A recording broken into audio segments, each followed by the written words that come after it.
Bismillahirrahmanirrahim. Assalamualaikum warahmatullahi wabarakatuh. Bismillah, alhamdulillah, wassalatu wassalamu ala habibillah Sayyidina Muhammad ibn Abdillah wa ala alihi wa sahbihi wa man wala. Allahumma rabbi syrah lana sudurana wa yassir lana umurana wahlul 'uqdatam min alsinatina yafqahu aqwalana. Allahumma fakkihna fid din wa 'allimna at-ta'wil. Allahumma alhimna marashida umurina wa a'idhna min shururi anfusina birahmatika ya rabbal alamin walhamdulillahi rabbil alamin. Ahlan kepada sahabat-sahabat semua, selamat tengah hari. Kita bertemu dalam salah satu program sempena bulan-bulan haji ini, iaitu membicarakan tentang sejarah Mekah. Dan kita bertemu pada siri yang pertama program ini. Kita akan kongsikan secara santai, terutamanya dalam keadaan kita tidak, setiap daripada kita tidak memiliki buku dan kitab, dan kita akan berkongsi secara santai insya-Allah. Marilah sama-sama kita mulakan dengan kita perbetulkan dahulu niat. Moga-moga pertemuan kita adalah kerana Allah Subhanahu wa taala. Nawaitu ta'alluma wa ta'lim wa tadhakkura wa tadhkir wa naf'a wal intifa' wal ifadata wal istifadah wal hatha 'ala at-tamassuki bi kitabillah wa sunnati Rasulillah sallallahu alaihi wasallam wad du'a'i ila al-huda wad dalalati 'ala al-khair ibtigha'a wajhillah wa mardatihi wa kurbih wa thawabih. Amin amin ya rabbal alamin. Saya akan menggunakan beberapa buku dan kitab, antaranya adalah buku Sejarah Mekah, Tarikhu Makkah Al-Mukarramah, yang mana telah ditulis oleh Dr. Muhammad Ilyas Abdul Ghani. Lalu ini antara buku yang mana diterjemahkan ke dalam bahasa Indonesia, dan buku yang mana kita akan gunakan sebagai rujukan selain daripada buku-buku yang lain. Lalu pada bab yang pertama, penulis membawa tajuk berkenaan tentang Mekah. Selain daripada nanti beliau akan bawakan, kalau tengok di sini, tentang Mekah, tentang miqat ihram, tentang Baitullah Kaabah, tentang tempat tawaf, tentang Zamzam, tentang Masjidil Haram. Bab yang pertama difokuskan tentang Mekah. Maka pada bab ini penulis buku memulakan bicara dengan berkata, kota Mekah terletak di bahagian barat negara Arab Saudi, yang mana terletak di Hijaz, di bahagian barat. Lalu kota Mekah, kalau kita perasan dan kalau kita tengok, dikelilingi oleh banyak gunung ganang di sekitar Kaabah. Adanya Bukit Abu Kubais, adanya Bukit Qayqa'an, dan juga bukit-bukit yang lain. Lalu antara bukit yang famous di situ adalah Jabal ataupun Bukit Abi Kubais, dan juga Bukit Qayqa'an, Qaf Ya Qaf Ain Alif Nun, Bukit Qayqa'an. Lalu dia dikelilingi dengan banyak gunung ganang. Dataran rendah di sekitar Mekah adalah Batha.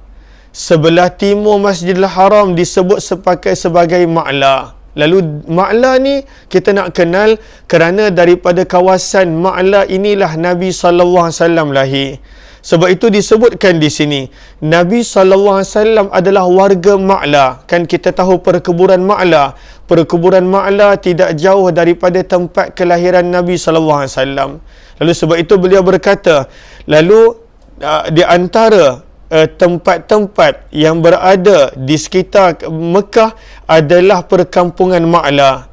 Dan Nabi SAW adalah warga Ma'la. Daripada situ kalau kita jalan depan sedikit, kita akan jumpa perkuburan Ma'la, dan Nabi SAW lahir di situ, bahkan menetap di situ. Dan ketika mana pembukaan kota Mekah, bila kita baca tentang Fathu Mekah, pembukaan kota Mekah, lalu Nabi SAW telah masuk ke kota Mekah daripada arah Ma'la. Sebab itu adanya Masjid Fatah ataupun Masjid Rayah, Masjid Bendera, yang mana terletak di kawasan Ma'la. Lalu antara yang mana kita dapat belajar hari ini, yang mana Nabi SAW adalah warga Ma'la, Nabi lahir di situ, membesar di situ.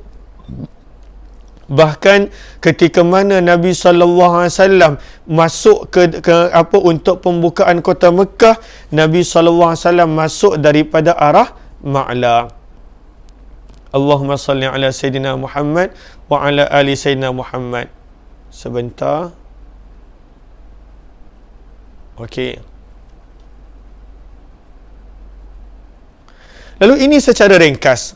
Kalau kita tengok dalam kitab yang asal ini, dibawakan nama-nama tempat-tempat yang mana berada di sekitar Mekah.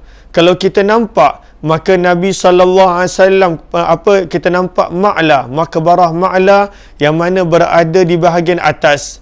Allah maksud adanya Tan'im, adanya Mukhattab Sufyani, adanya Utaibah, adanya Maqbarah. Maqbarah maksudnya perkuburan Ma'la, dan juga tempat-tempat yang lain. Ini secara ringkas daripada sudut peta-peta kawasan-kawasan yang terletak di sekitar Baitullah, di sekitar Mekah Al-Mukarramah. Okey. Allahumma salli ala Sayyidina Muhammad. Sebentar, kita kena kecilkan. Okey. Jom kita lihat.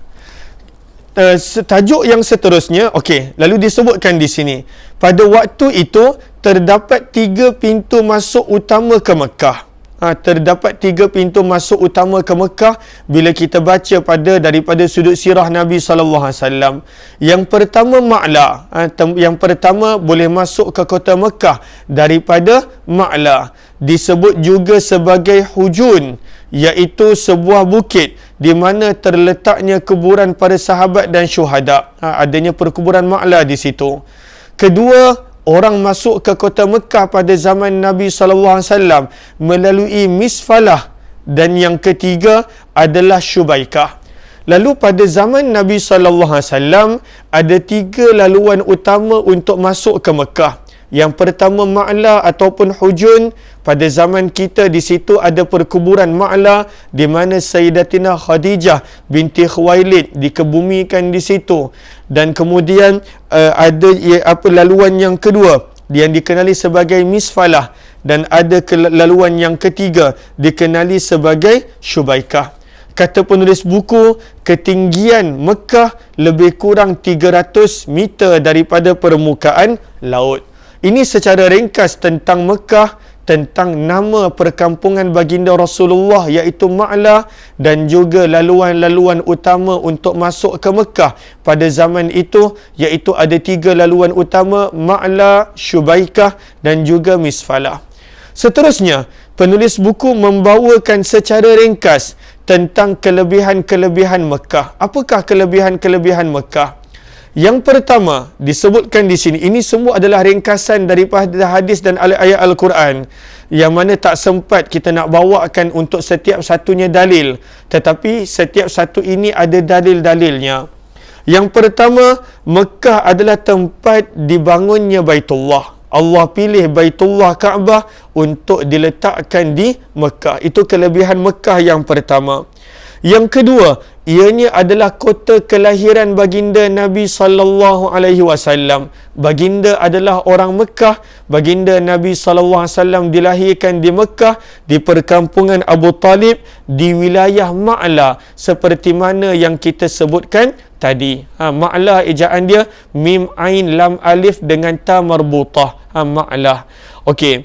Lalu ini yang kedua.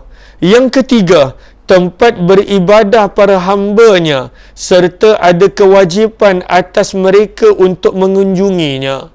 Lalu ianya adalah tempat beribadah para hamba, dan ianya tempat di mana manusia digalak untuk mengunjunginya. Dalam juz yang ke-17, Allah perintahkan Nabi Ibrahim untuk menyeru manusia untuk datang ke Baitullah. Maka Nabi Ibrahim berkata, "Ya Allah, bagaimana suara aku nak sampai kepada seluruh manusia?"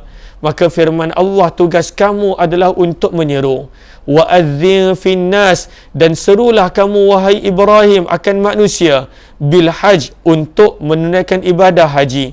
ya'tuka, nescaya mereka akan menyahut panggilanmu, ala kulli dhamir, walaupun menunggang unta yang kurus, ya'tina min kulli fajjin amik, mereka akan datang daripada seluruh pelosok dunia. Dan kita nampak pada hari ini bagaimana manusia berbondong-bondong datang, berusaha untuk datang menunaikan ibadah haji maupun umrah ke Baitullah dan juga ke Mekah. Maka yang ketiga kelebihan Mekah, ianya adalah tempat ibadah para hamba, dan ianya adalah tempat yang digalakkan untuk dikunjungi. Yang keempat, ianya Makkah adalah tempat yang mana tidak ada seorang pun yang masuk ke dalamnya kecuali mestilah masuk dengan perasaan tawaduk, khusyuk, rendah hati, dan juga pada waktu itu dalam keadaan merendah diri. Maka ini adalah kelebihannya yang keempat. Sebab itu antara doa ketika mana kita masuk ke Baitullah, kita masuk ke Mekah, kita minta akan Allah berikan kepada kita kerendahan hati, sifat hamba, sifat tawaduk dan sebagainya. Maka ini yang keempat.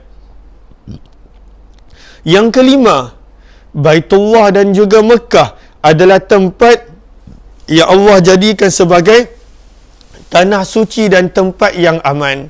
Bagaimana dalam Al-Quran Allah sebut, وَمَنْ دَخَلَهُ كَانَ آمِنًا, dalam juz yang keempat, dan barang siapa yang memasukinya maka dia mendapat keamanan. Lalu, ianya adalah tempat yang aman, tempat yang diberikan keamanan. Maka ini adalah kelebihan Mekah yang kelima. Yang keenam, ianya adalah tempat untuk menghapuskan dosa-dosa. Ini adalah kelebihan Mekah yang keenam. Barang siapa yang memasukinya, memasuki Baitullah, maka akan menjadi penyebab diampunkan dosa-dosanya. Ini adalah yang keenam. Yang ketujuh, ianya adalah antara tempat yang disyariatkan untuk manusia bertawaf padanya. Yang mana di Baitullah manusia disyariatkan untuk bertawaf mengelilinginya sebanyak 7 kali pusingan. Ada pelbagai jenis tawaf yang kita akan pelajari ataupun kita dah belajar ketika mana kursus haji dan umrah. Ada pelbagai jenis tawaf. Lalu kelebihannya yang ketujuh, disyariatkan untuk bertawaf mengelilingi Baitullah yang terletak di Mekah. Yang kelapan, tidak ada satu tempat pun di atas muka bumi ini yang Allah wajibkan umat Islam untuk pergi kecuali Baitullah. Ketika mana manusia itu ada kemampuan. Firman Allah dalam juz yang keempat, وَلِلَّهِ عَلَى النَّاسِ, dan untuk Allah menjadi tanggungjawab dan kewajipan ke atas manusia. Hijjul bait, melakukan haji ke arah Baitullah. Man istata'a ilaihi sabila, kewajipan untuk orang yang mampu sampai kepadanya. Lalu kelebihan yang ke-8 adalah tidak ada satu tempat pun di atas muka bumi yang Allah wajibkan manusia untuk pergi kecuali adalah Baitullah dan yang terletak di Mekah. Okey. Kemudian yang ke-9, tidak ada tempat yang ada di bumi yang disunatkan untuk istislam, untuk melambai, kecuali ketika mana berada di Mekah, kita disunatkan untuk melambai istislam kepada Baitullah, kepada Hajarul Aswad dan juga kepada Rukun Yamani. Lalu pada waktu itu disunnahkan untuk melambai istislam, tak ada di mana-mana tempat di dunia kecuali hanya ada di Mekah, iaitu di Baitullah. Yang ke-10, tidak ada tempat di muka bumi yang apabila beribadah salat dan ibadah selainnya, ya Allah gandakan sampai 100,000 kali ganda, seperti mana yang Allah gandakan ketika mana berada di Baitullah, di Masjidil Haram. Lalu digandakan sehingga 100,000 kali ganda. Tak ada tempat yang lain yang seperti mana Baitullah yang terletak di Mekah. Maka ini adalah yang ke-10. Yang ke-11, ianya adalah antara tempat yang pada waktu ketika mana kita buang air, makruh untuk kita menghadapnya ataupun membelakangnya. Yang mana ada riwayat di situ, Imam Syafi'i punya penafsiran adalah ketika mana di tempat yang terbuka. Kalaulah kita buang air di tempat terbuka, tak boleh menghadapkan ke arah Baitullah ataupun membelakangkan Baitullah. Tetapi dalam tempat yang tertutup, maka mazhab Syafi'i berbeza pandangan. Tapi ada riwayat yang didatangkan, yang disebutkan oleh baginda tentang pada waktu itu ketika mana qada hajat, ketika mana buang air, tidak boleh menghadap ke arahnya ataupun membelakangkannya. Okey, dan kemudian banyak lagi kelebihan-kelebihan yang lain, kita ambil 11 sahaja. Sebab itu kata penulis buku, demikianlah di antara sedikit sebanyak kelebihan-kelebihan kota Mekah. Namun, sesungguhnya masih terdapat lagi banyak kelebihan-kelebihan yang lain. Antaranya, ianya dipenuhi dengan tempat mustajab. Banyak tempat mustajab yang kita akan pelajari nanti ketika mana berada di Mekah, yang mana Allah akan mengkabulkan doa. Antara keistimewaan lain, kata penulis buku yang ke-12, ianya adalah tempat yang mana Allah bersumpah dengan dia. Wattin wazzaitun wa turi sinin. Firman Allah, wa hadzal baladil amin. Allah bersumpah dengan Mekah dan juga dengan Baitullah di dalam Al-Quran. Sebab itu disebutkan di sini. Yang ke-12 antara keistimewaannya, Allah bersumpah dengannya dalam Al-Quran. Dan juga kelebihannya yang ke-13 adalah adanya larangan daripada Nabi SAW untuk sesiapa pun membawa senjata dalamnya. Tak dibenarkan membawa senjata ke dalam tanah haram Mekah.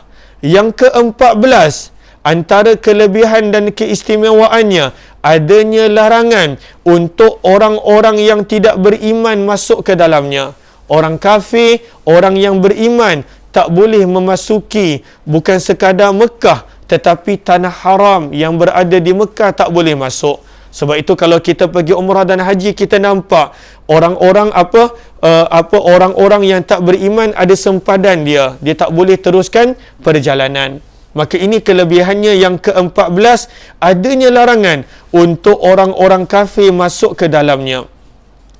Kemudian kata penulis buku yang ke-15, di samping itu Mekah adalah antara kota yang dijaga oleh para malaikat, sehinggakan Dajjal pun tak dibenarkan masuk ke dalamnya. Inilah lebih kurang 15 kelebihan tentang Mekah yang disebutkan di sini.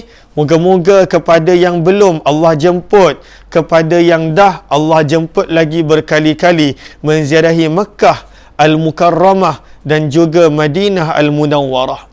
Kemudian selepas dah dibawakan secara ringkas 15 kelebihan tentang Mekah secara umum, kata penulis buku, berikut adalah beberapa hadis yang kami nak kongsikan daripada baginda Nabi SAW menceritakan tentang kelebihan Mekah.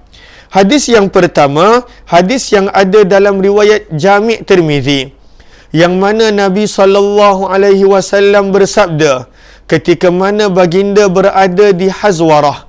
Apakah dia Hazwarah? Ejaannya H-A-Z-W-A-R-A-H. Maka disebutkan di sini, apakah Hazwarah? Hazwarah adalah dahulunya terletak pasar Mekah. Ianya berada di sekitar berhampiran kawasan sepupu Nabi Ummu Hani, adik-beradik dengan Sayyidina Ali bin Abi Talib. Ummu Hani punya kisah, kalau kita baca hadis, kita akan nampak dalam tajuk bab solat duha, kita akan nampak dalam tajuk ketika mana pembukaan kota Mekah, adanya nama Ummu Hani yang merupakan adik-beradik dengan Sayyidina Ali bin Abi Talib. Lalu Hazwarah adalah kawasan pasar yang terletak berhampiran dengan kawasan Ummu Hani. Dekat manakah rumah Ummu Hani? Berhampiran dengan Ma'la, berhampiran dengan kawasan tempat kelahiran Nabi SAW. Lalu disebutkan di sini, yang mana Nabi bersabda, wallahi demi Allah, sesungguhnya engkau, iaitu bumi Mekah, adalah sebaik-baik bumi Allah. dan bahagian bumi Allah yang paling dicintainya. Seandainya aku tidak dikeluarkan daripadamu, maka aku tidak akan keluar meninggalkannya. Lalu bilakah Nabi sebutkan ini? Nabi sebutkan ini ketika mana Nabi nak berhijrah. Maka Nabi SAW berdiri di kawasan Hazwarah, di kawasan Hazwarah ketika mana Nabi nak meninggalkan Mekah. Nabi bersabda, demi Allah, sesungguhnya engkau, iaitu Mekah, adalah sebaik-baik bumi Allah dan bahagian bumi Allah yang paling dicintai oleh Allah. Seandainya aku tidak dikeluarkan oleh kaum aku, nescaya aku tidak akan keluar meninggalkan Mekah. Dan kemudian barulah Nabi SAW berhijrah. Maka ini adalah apa yang ada dalam Jami' Tirmizi. Riwayat yang kedua dinukilkan dalam Ibid, yang mana Nabi SAW bersabda, lebih kurang sama makna dengan riwayat sebelumnya. Nabi bersabda, tidak ada bumi yang lebih baik dan lebih aku sukai daripadamu Mekah. Seandainya kaumku Quraisy tidak mengusirku daripadamu, maka aku tidak akan tinggal pada selain daripadamu. Tapi Nabi SAW diusir, bahkan orang Quraisy nak bunuh Nabi. Maka Allah perintahkan baginda Nabi SAW untuk berhijrah. Kemudian ada lagi riwayat yang lain dalam Majma'uz Zawaid, lebih kurang sama makna dengan dua riwayat sebelum ini. Seterusnya, penulis buku membawakan tajuk tentang Mekah yang disebut dalam Al-Quran, dan sebenarnya banyak. Kita tak dapat nak baca semua. Ada di sini lebih kurang 11 nama, bahkan lebih. Sebentar, Allahumma salli ala Sayyidina Muhammad. Terlalu banyak yang mana Allah sebutkan nama Mekah dalam Al-Quran. Antaranya, jom kita lihat beberapa. Antaranya, Allah memanggil Mekah dengan nama Mekah. Ini ada disebutkan dalam juz yang ke-26. Sebentar, saya buka ayatnya. Pada juz yang ke-26,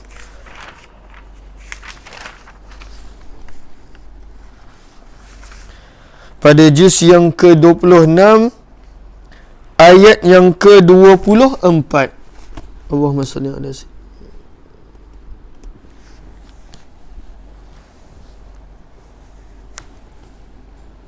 Sebentar, minta maaf. Okey.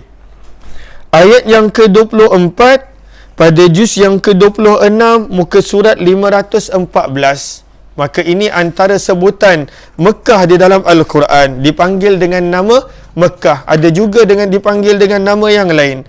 Maka pada muka surat 514 pada surah Fatah, surah yang ke-48, ayat yang ke-24. Kalau kita lihat firman Allah, wa huwallazi kaffa aydiyahum ankum wa aydiyakum anhum bi batni Makkah. Allah memanggil Mekah dengan nama Mekah. Dan Allah lah zat yang mencegah tangan mereka daripada membinasakanmu, wahai Muhammad, dan mencegah tangan kamu daripada membinasakan mereka di tengah kota Mekah. Lalu Allah memanggil Mekah dengan nama Mekah. Yang kedua, Allah memanggil Mekah dengan nama Bakkah. Ini ada disebutkan pada beberapa tempat. Cumanya kita ambil satu pada surah Ali Imran ayat yang ke-96. Kita ambil satu. Ada beberapa tempat disebut dengan Bakkah, tapi kita ambil satu pada surah Ali Imran ayat yang ke-96. Ayat yang ke-96 pada muka surat yang ke-62. Surah Ali Imran, surah yang ketiga, muka surat 62. Firman Allah Subhanahu wa taala pada ayat 96, inna awwala baitin wudi'a lin-nasi lalladzi bi Bakkah. Firman Allah Subhanahu wa taala, sesungguhnya rumah ibadah pertama yang dibangunkan untuk manusia adalah Baitullah yang terletak di Bakkah. Apakah maksud Bakkah? Bakkah adalah Mekah. Maka ini nama yang kedua yang Allah panggil dalam Al-Quran. Allah panggil dengan Bakkah. Sebentar, saya kena gigit dengan semut api ni. Saya pun tak pasti kenapa. Nak kata kaki saya manis, tak manis mana. Semuanya semut api sedang serang ni. Sebentar. Kena panggil assistant sekejap. Aliyah Sabrina. Lalu banyak sangat semut api. Saya tak pasti kat kaki saya ni ada madu ke apa. Seingat saya, biasa je, tak ada madu apa. Allahumma salli ala sayyidina Muhammad. Sebab itu dari tadi dia tak fokus. Nak cuba kawal. Tapi sakit sangat, banyak sangat semut api kat sini. Okey. Seterusnya yang ketiga. Okey. Mekah dikenali sebagai Ummul Qura dalam Al-Quran. Ummul Qura maksudnya perkampungan tua, ataupun Ummul Qura memberi makna pada waktu itu adalah ketua negeri-negeri dan juga ketua ataupun penghulu negeri-negeri. Lalu dipanggil sebagai perkampungan lama, perkampungan tua, dan juga dipanggil sebagai Ummul Qura, iaitu sebagai penghulu negeri ataupun penghulu kampung. Lalu Ummul Qura, di manakah Allah sebut tentang nama ini? Ada pada banyak tempat dalam Al-Quran. Kita ambil satu dalam surah Al-An'am ayat yang ke-92. Surah Al-An'am, surah yang ke-6 ayat yang ke-92. Ayat yang ke-92.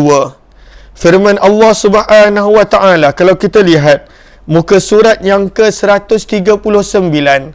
Lalu muka surat 139. Surah yang ke-6 ayat yang ke-92. Firman Allah Subhanahu wa taala, "Wa hadza kitabun anzalnahu mubarak musaddiqul ladzi baina yadayhi walitunzira ummal qura wa man hawlaha." Firman Allah, dan ini adalah Al-Quran, kitab yang telah kami turunkan dengan penuh keberkatan. Kitab ini membenarkan kitab-kitab yang terdahulu sebelum daripadanya, agar engkau memberi peringatan kepada penduduk Ummul Qura. Lalu apakah yang dimaksudkan dengan Ummul Qura ini? Itulah dia penduduk Mekah. Lalu Al-Quran memanggil Mekah dengan nama Ummul Qura. Seterusnya yang keempat. Yang keempat ini kita kena sambung esok insya-Allah. Aliyah Sabrina tak turun. Saya dah call dia tak turun. Semut api ni pun makin mengganas. Ada yang kata semut api ni pun nak dengar tentang Mekah. Dia tak ada masalah kalau dia nak dengar, kalau dia tak gigit. Tapi masalahnya dia gigit. Saya ni pula bukanlah macam Sayyidina Ali. Sayyidina Ali ketika mana solat boleh cabut anak panah. Saya belum sampai ke tahap itu lagi. Namun kita akan sambung esok pada jam 9.30 pagi insya-Allah. Ada beberapa nama lagi yang kita akan sambungkan dan saya juga akan kongsikan kemudian. Moga-moga bermanfaat insya-Allah. Lalu moga-moga bermanfaat. Kita akan sambung lagi tentang Mekah. Permulaan ni kita baca pelan-pelan, kita kongsi pelan-pelan. Nanti kita akan sambung lagi. Wabillahi taufiq wal hidayah. Assalamualaikum warahmatullahi wabarakatuh. Kita jumpa jam 6 petang nanti dalam Al-Azkar, dan esok 9.30 pagi dalam sejarah Mekah siri yang kedua, dan 8 pagi insya-Allah esok kita akan mulakan semula berkenaan tentang tadabbur Al-Quran ataupun hayati Quran. Lalu mohon sahabat-sahabat bantu share, bantu kongsi, bantu sebar luas. Moga-moga lebih ramai yang dapat bersama nanti insya-Allah.